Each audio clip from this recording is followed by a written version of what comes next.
Hey, what's going on, you all? I am Brandon. I am a guy who flies. Welcome back to my channel. And today I am here with a good friend, a co-worker, a classmate, Deann. Hey guys. You want to shout them out, let them know what you do? Oh, I'm a flight attendant. I'm so sorry. Me and Brandon were in the same class. I am so excited to be here because Brandon got a good camera. Yes, so we are here today. She's actually laying over here in Philly, so I had to come, shout her out and come see her. And so we are here today to do the Flight Attendant Tag. So this is an opportunity for you all to get to know me a little bit better and just in the sense of work. And because this is my classmate, she's gonna do it and it'll be up on her channel as well. So I'm gonna find the questions that we're gonna answer, okay? So is this random questions that you've asked? Or someone's asked you? These are random questions that are just created for a flight attendant to answer. Okay, perfect. Okay. Well, we'll see. And there's only 10 questions, and then after you get to think about the 10 questions, and then at the end, there is what's called a lightning round. So you just get like a this or that, and you have to respond. Okay. Question number 1 is, where are you based? I am based in Denver. Okay, I am based in Philadelphia, although I work a dual base, so it's Philadelphia, Pennsylvania, and Trenton, New Jersey. Both there, easy one. Mm-hmm. What is your favorite layover city and why? Ooh, Atlanta, because of the must-reads. Yes. And the must-reads are anybody who might get you in trouble? Yes, a must-read for me, guys, is someone who's attractive. That's just my way of letting my coworkers know that is a must-read. So Atlanta got good must-reads, risky must-reads, but I love Atlanta, and I'm always flying out there. I bid for like 3 trips, and then out of all the trips, they give me Atlanta. I would say that my favorite layover city is Vegas. Oh, okay. Vegas is not lost to touch for me. Vegas is Vegas. I've laid over in Vegas many times. Vegas was actually my very first layover. Oh. I think that's probably why it's my favorite, because it was my very first layover as a flight attendant. Wow. So Las Vegas. Okay, I don't go out there very often. How long have you been a flight attendant? Oh, same. Almost 7 months. So on the 28th. 28th will make 7 months. We are counting down, we graduated guys. together. Yes. What is your biggest pet peeve as a flight attendant? I'm gonna get in trouble. Oh my gosh. My biggest pet peeve, just in general? Okay. Biggest pet peeve professionally is when individuals board our aircraft and they expect outlets, Wi-Fi, free food. And I would think like, not trying to be mean, I would just think that they would know that my airline we don't have anything for free but water. I can see that. I would say my biggest pet peeve are just passengers who don't think about the limits or the boundaries to what they're asking. So it's like, yes, I'm here for safety, I'm here for service, but at the same time, we're flying at 35,000 feet. So there's only but so much that I can do or offer to you in this moment. You know what I'm saying? Oh, yeah, that's what you're saying. So it's like, okay. That makes sense. And then when I give you a response and it's not the response that you want to hear, you're looking at me sideways and I'm like, what do you expect? But we love our jobs, so What is your favorite thing about being a flight attendant? Oh, favorite thing about being a flight attendant for me is meeting people. This job allows you to meet people from different backgrounds, cultures, and that's what I love. I'm a people person, and he is really calling me. And I love that I can meet somebody on a flight and share experiences and journeys with them. My favorite thing about being a flight attendant is being seen. Oh, okay. Like, let's just be honest. Like, when you are a flight attendant, you are living the brand. Like, when you walk through that airport with that uniform on, like, it is literally like, regardless of whether people know they're doing it, like, consciously or subconsciously, like, it is like all eyes on you. Yeah, you're right. There's an extra pep in your step. It's like it's a wrong way, and you're right. I didn't think about that. You do have a self-confidence. And I do like to be seen, and I have been seen these last 7 months. Yes. All right, next question, number 6. What did you do before becoming a flight attendant? All right, guys. So before becoming a flight attendant, I worked in pain management. So I worked up front as a receptionist, check-in, and then I transitioned to authorizations. So getting prior authorizations for pain management injections like epidurals, ablations, medial branch blocks. That was a fight. I had a fight with the insurance about that. So that's what I did. Oh, you're a professional, medical professional. Yes, honey. So you be ready for the medical incidents. I am, yes. Well, some of them, yes, not all. There's many. I'm not prepared for all of them, but yes. Oh my gosh. Okay. Prior to becoming a flight attendant, I was a teacher. I was an elementary school teacher for 6 years. I've taught kindergarten, first grade, fourth grade, fifth grade. That's so sweet. And I finished out my career as a gifted resource teacher in the elementary school setting, working with students in kindergarten through fifth grade. I've also done work as a educational equity consultant and things in that realm of like raising teachers and schools awarenesses around culturally responsive teaching, and equity and diversity and things like that. That's a rewarding job. I would want you to do a vlog about that. But listen to this next question. Yes. What made you decide to be a flight attendant? All right, guys. Honestly, what made me want to be a flight attendant is I tried many years ago in Arizona with Mesa Airlines, or not Mesa, I'm sorry, United. Way back in the day, they said no. So I told myself, well, you're older now, you can't do it. And then I saw a video on YouTube of a lady who was probably my age, I'd be 38. And she was a flight attendant, and I said, you know, I'm gonna do it. So I started applying, because for me, being a flight attendant is so much more than just serving drinks and snacks. It's about, again, traveling, of course, to see the world. That's the thing that I love, is that I have the opportunity to kind of gain knowledge and cultures by traveling abroad, but also meeting people. And that opportunity is what I wanted to do. And in every job that I've ever had, I've always had a good rapport with the public, meaning like people love me. Leaving my job now, patients still ask about me because of my bubbly personality. So this allows me to travel and to meet people, which to me is a win-win. And you know, like I said, it's a rewarding career. It is. I like it.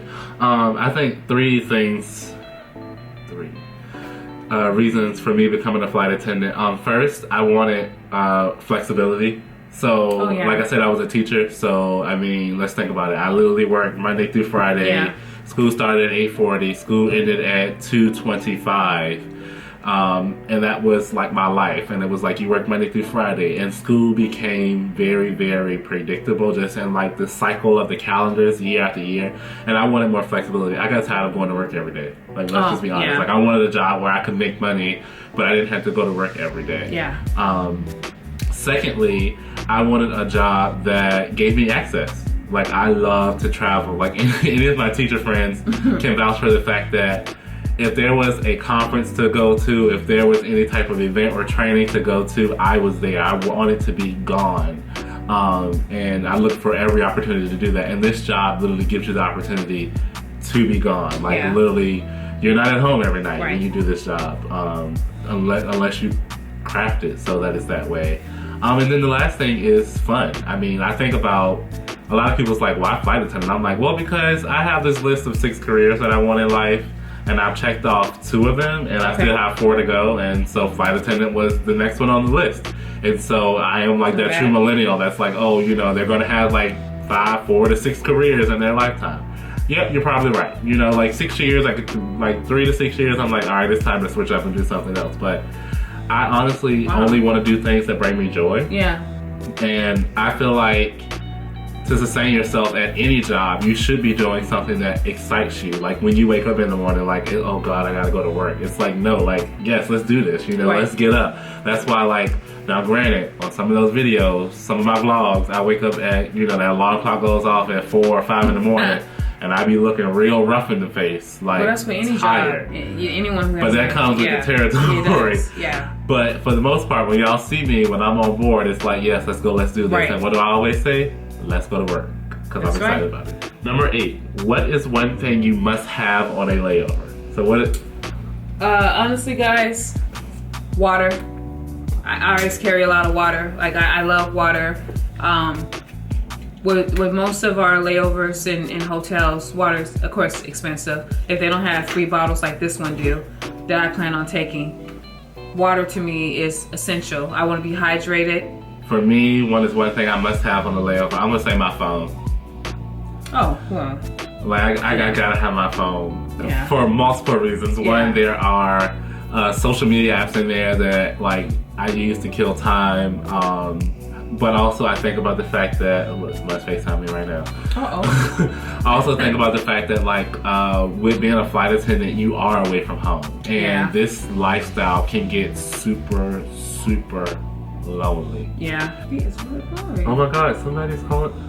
Yeah, I'm like, mine's too. That dude is really calling me. Dang, you see that? That's a must read.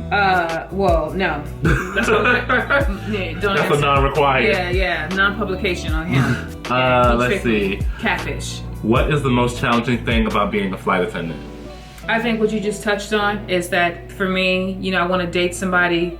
The one thing is I really don't have time to devote to getting to know someone. Well, over the phone, but this interaction that I have, this face-to-face, it puts strains in any type of relationship, friendships, family.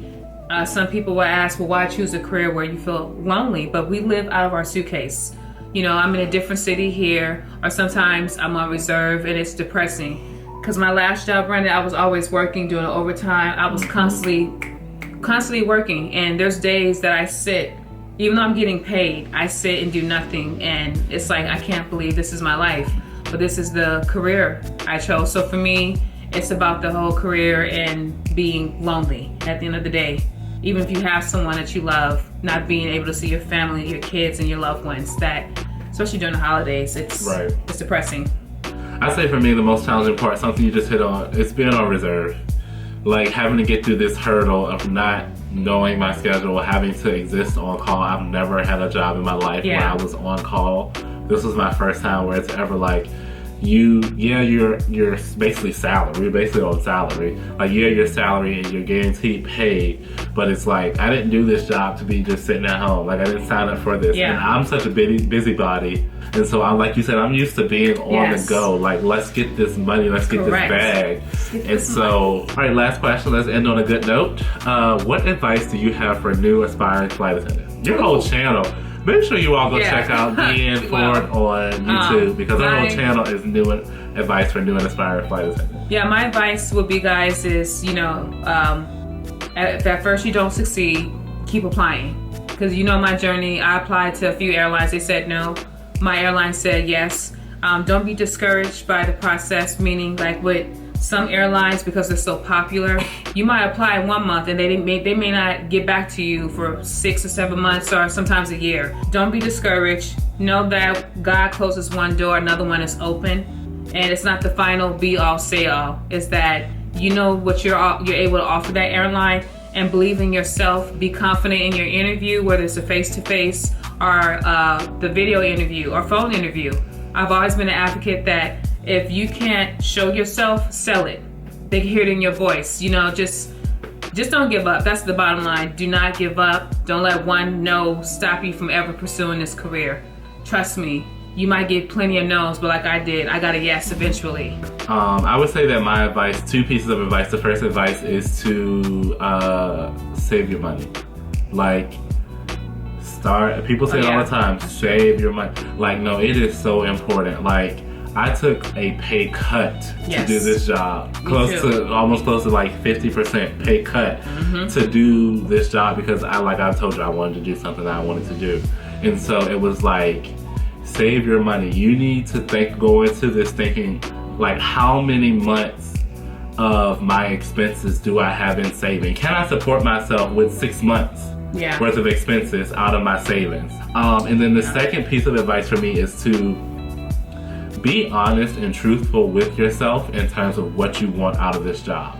The amazing thing about being a flight attendant is you have, well, not right off the bat, but you eventually have so much control over what your schedule is like. Yes. Like, you should know yourself, like, oh, do I have kids? Do I have a significant other? Is it important to me to be at home every night? Because there are airlines out there where you fly today, you're at home every single night to be with your family, be with your kids. There are airlines out there where you are away from home for a very long time. You need to know, do I want to fly internationally? Do I only want to work domestically? Like, what type of clientele do I want to work with in terms of the passengers?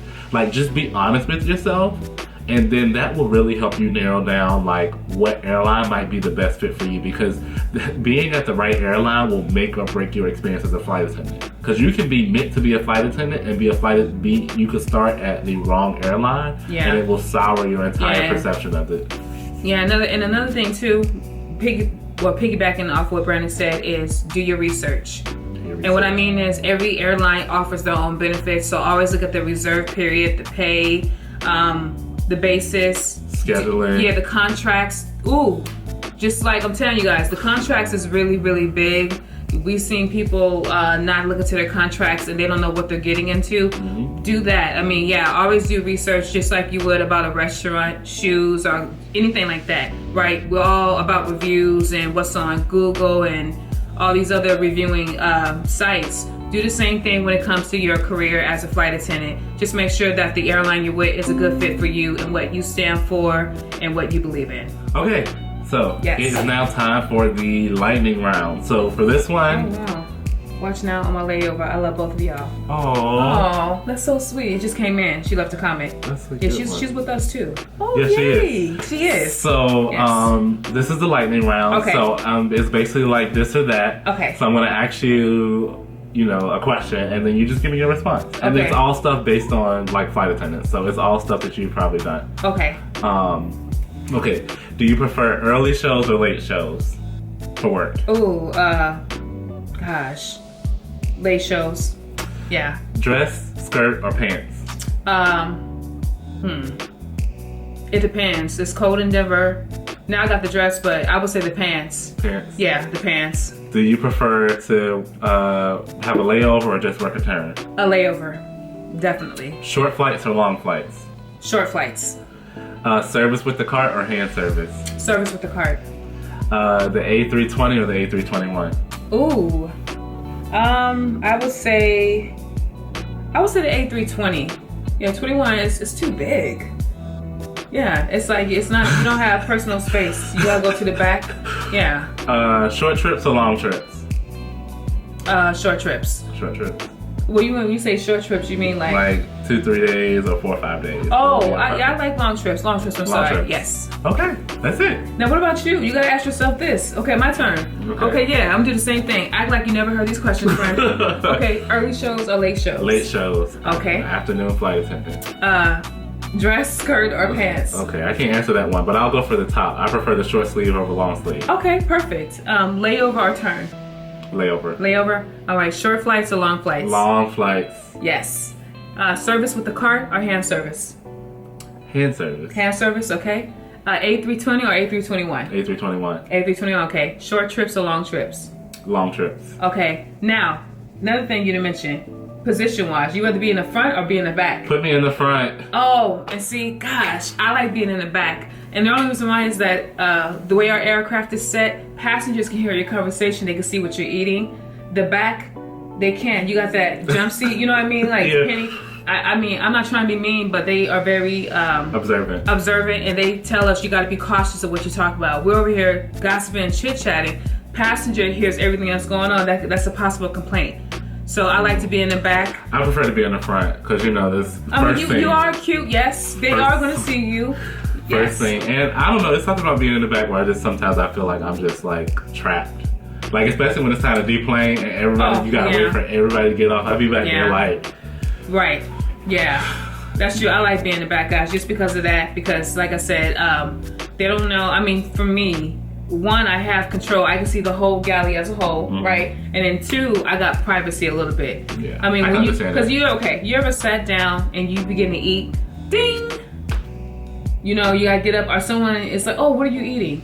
Or you leave your food right there on the counter. They told us in training how certain, not to shame, people eat your food and stuff like that. So yes. But I like this, guys. I love this tag. This is a little bit different. So thank you all for watching. Yes. I will continue to do the flight attendant tag with all of my other flight attendant friends as I come across them. Again, for those of you who are new to this, I am FlyWithAGuy on YouTube. Go ahead and rate, comment, and subscribe to the channel. Yes, hit that notification bell. This is Deann Ford. That's right. And for those of you who are true to this, thanks for coming back, and I look forward to seeing you all the next time. All right. Bye, guys. Later.